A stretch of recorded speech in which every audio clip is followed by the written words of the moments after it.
اس تفصیلی جائزے میں خوش آمدید۔ ذرا تصور کریں، ایک ایسا جہاز جسے بنانے میں 1200 دن کی محنت لگی، وہ محض چند گھنٹوں میں سمندر کی گہرائیوں میں غرق ہو گیا۔ ہم میں سے زیادہ تر لوگوں نے یہی سنا ہے کہ ٹائٹینک صرف ایک برفانی تودے سے ٹکرانے کی وجہ سے ڈوبا، لیکن سچ تو یہ ہے کہ یہ صرف آدھی حقیقت ہے۔ اصل میں ٹائٹینک کی وہ 6 بڑی غلطیاں جن کی وجہ سے یہ حادثہ پیش آیا، ان میں تیز رفتار، وارننگز کو نظر انداز کرنا، دوربینوں کی کمی، ناقص ریوٹس، لائف بورڈز کی کمی اور کشتیوں کو پورا بھرے بغیر اتارنا شامل ہیں۔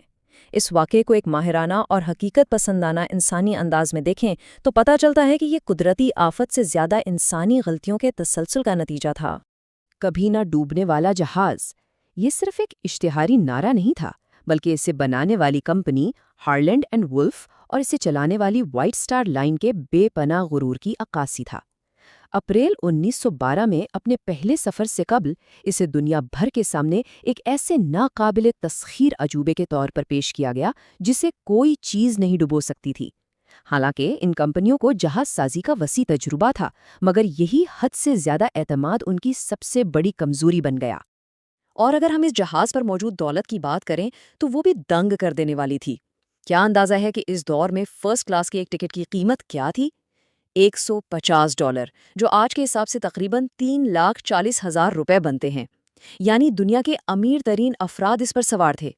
لیکن ایک زبردست تضاد دیکھیے کہ اتنی لگژری اور پیسے کے باوجود فطرت کے سامنے سب بے بس ہو گئے۔ موت کے وقت کوئی فرق نہیں رہا کہ کون کتنا امیر تھا۔ تو آئیے دیکھتے ہیں کہ شروعاتی غرور کیسے ان المناک غلطیوں میں تبدیل ہوا۔ ہمارا ایجنڈا بہت سیدھا سا ہے۔ پہلا، ایک ادھورا خواب۔ دوسرا، تیز رفتاری اور غفلت۔ تیسرا، اندھا پن اور کمزور لوہا۔ چوتھا، لائف بوٹس کا المیہ۔ اور آخر میں ایک دردناک انجام۔ دوسرا حصہ، تیز رفتاری اور غفلت۔ اب دیکھتے ہیں کہ انتظامی دباؤ نے کس طرح اس پہلی ڈومینو کو گرایا، جس کے بعد سیفٹی کی دھجیاں اڑ گئیں۔ اور یہیں سے پہلی بڑی غلطی سامنے آتی ہے۔ دراصل جہاز کے مالکان کا شدید دباؤ تھا کہ نیو یارک تک کا یہ سفر ہر حال میں 7 دن کے اندر یعنی 17 اپریل تک مکمل ہونا چاہیے۔ اور اسی ٹائٹ ڈیڈ لائن کی وجہ سے 40 سالہ تجربہ کار کیپٹن ایڈورڈ سمتھ نے بھی معیاری حفاظتی اصولوں کو بالائے طاق رکھتے ہوئے جہاز کی رفتار کو خطرناک حد تک تیز رکھا۔ اب ذرا 14 اپریل کی اس شام کا منظر ذہن میں لائیں۔ سمندر بالکل پرسکون تھا، لیکن ایک گہری اور خطرناک دھند چھائی ہوئی تھی۔ حیران کرنے والی بات یہ ہے کہ اس شام قریب موجود دیگر جہازوں کی جانب سے وائرلیس پر 1-2 نہیں بلکہ کم از کم 6 بار آئس برگ یعنی برفانی تودے کی وارننگز موصول ہوئیں، لیکن انہیں انتہائی غفلت کے ساتھ نظر انداز کر دیا گیا۔ اور یہی وہ دوسری سب سے بڑی غلطی تھی۔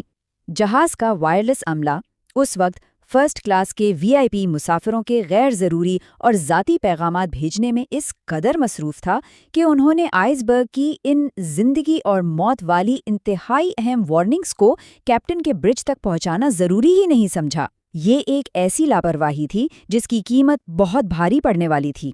تیسرا حصہ، اندھا پن اور کمزور لوہا۔ مواصلاتی ناکامیوں کے بعد اب ہم ان سنگین انجینئرنگ خامیوں کی طرف چلتے ہیں جنہوں نے اس شاندار جہاز کی تباہی پر حتمی مہر لگائی۔ یہ تیسری خامی تو ایک ایسی ستم ظریفی ہے کہ سن کر افسوس ہوتا ہے۔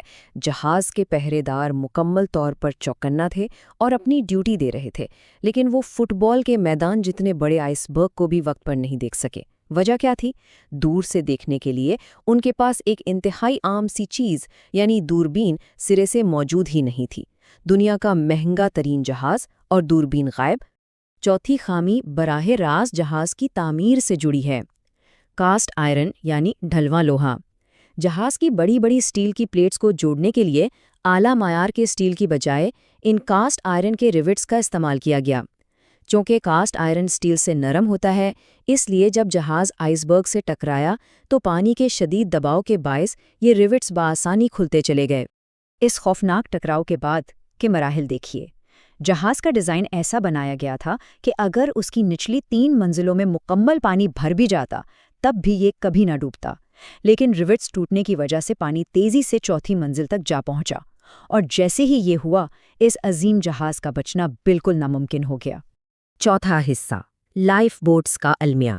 ایک ایسی شرمناک غفلت جس نے سب کو رلا دیا۔ آئیے اب اس واقعے کے سب سے تکلیف دہ انسانی سطح کے المیے کی جانب بڑھتے ہیں۔ یہاں 5ویں بڑی غلطی اور بدترین غفلت سامنے آتی ہے۔ 1500 سے زائد مسافروں والے اس عظیم و شان جہاز کے لیے کم از کم 32 لائف بوٹس کا ہونا لازمی تھا، لیکن بدقسمتی سے قواعد کی خامیوں کا فائدہ اٹھاتے ہوئے وہاں صرف 20 لائف بوٹس رکھی گئی تھیں، جو کہ اتنے سارے مسافروں کے لیے کسی صورت کافی نہیں تھیں۔ چھٹی اور آخری غلطی شاید سب سے زیادہ دل دہلا دینے والی ہے۔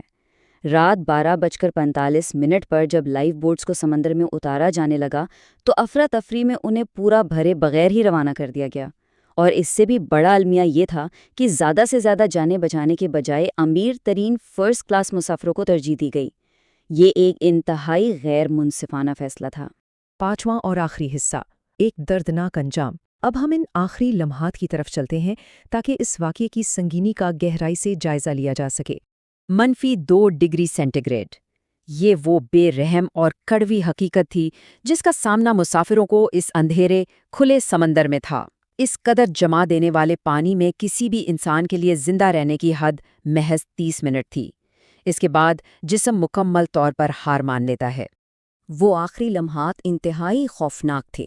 رات 2:18 پر شارٹ سرکٹ کی وجہ سے تمام روشنیاں گل ہو گئیں اور جہاز بیچ میں سے ٹوٹ کر 2 حصوں میں تقسیم ہو گیا۔ 1500 سے زائد قیمتی جانیں ضائع ہوئیں اور کیپٹن سمتھ، جو آخری وقت تک مسافروں کی مدد کرتے رہے، وہ بھی اپنے جہاز کے ساتھ ہی سمندر کی گہرائیوں میں چلے گئے۔ ڈوبنے کا یہ سارا خوفناک عمل محض 2 گھنٹے 40 منٹ میں مکمل ہو گیا۔